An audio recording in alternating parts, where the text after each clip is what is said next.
All right, Rocket Willie here, coming at you again with another one of Bob's planes. If you didn't see my previous video with the E-Moth, Bob is an old retired guy, had a nasty habit of building planes, and got to the point in his life where he wanted to offload a bunch of them. Probably 50 plus planes he had in his attic and all around his house. But you can see this gorgeous biplane. It's got ailerons only on the lower wing, but obviously rudder, elevator, and yeah, there it is without the bottom wing. I thought it looked pretty cool like that. It's with the bottom wing, and had to add the motor and servos to this one. So this is the first flight, running it on a 3-cell 730 milliamp hour battery. All up weight is about 27.5 ounces and 34-inch wingspan, 8x6 prop, and I think it was only pulling about 6 amps. Wasn't much. Nice little hatch there. Things just such tight tolerances, it just fits perfect as long as you line it up perfect. So as you'll see in a little bit, had some balance issues I had to work through to get this to fly right. So this is the very first flight, and I didn't have plans, so I had to balance it where I thought it should. And with a biplane, that can be tricky, especially with the staggered wings. So here we go. And very hard to control. And luckily I made a soft landing. I was able to not damage it.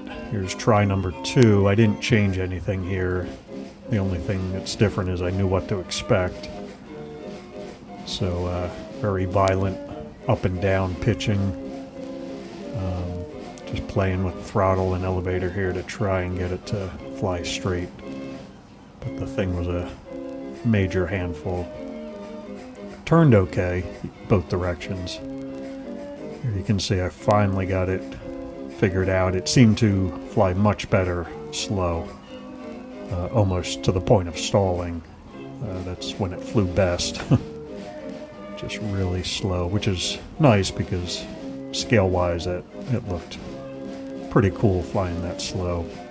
But anytime I had to speed up or put it in a dive, it would just start oscillating in the pitch. I had to, there you can see I wasn't expecting that. It started oscillating about 15-20 feet off the ground, and one of the lower oscillations put it into the ground. No damage. You can see here I did add some nose weight. That's about 3 pennies under that electrical tape. So this is attempt number 3.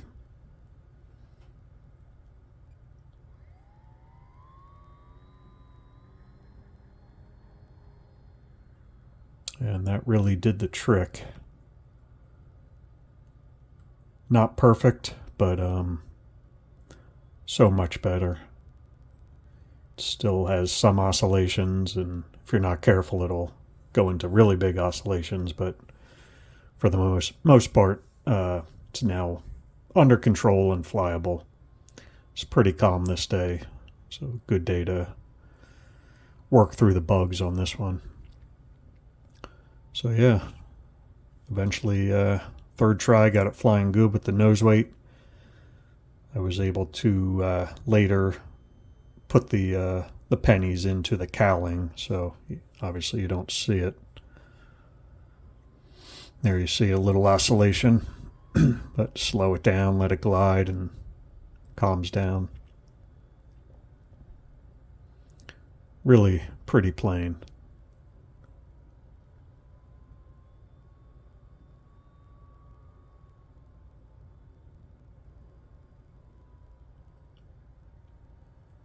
Again, nice and slow.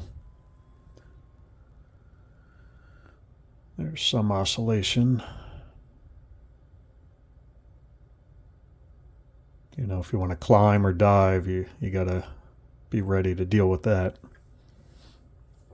Since this flight, I did try, a little more weight up front, a little tail weight.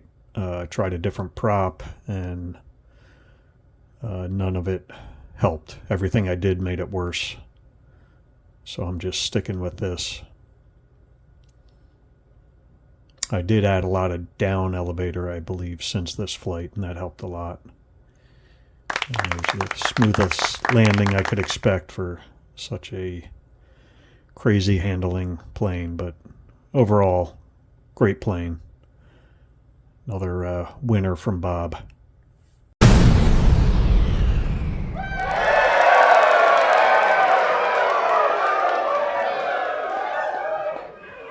Let's go. All right, Rocket Willie viewers, bonus flight here. Durafly Goblin. Bit of a crazy launch. Almost destroyed it there. Yeah, I forget why I brought this one along. I think put a different prop on it. Wanted to try it, but you can see this one flies quite a bit different than the biplane. Takes a lot of concentration flying this one. I like to fly this one alone, just in case something goes wrong. It's pretty quick. Yeah, so bonus flight. Enjoy it.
All right, coming in hot here with the Durafly Goblin. It's the only way to come in. Fun to land that. Anyway, hope you enjoyed Bob's biplane, the bonus flight of the Goblin. I do have one more Bob plane coming up, so stay tuned for that. And yeah, thanks for watching.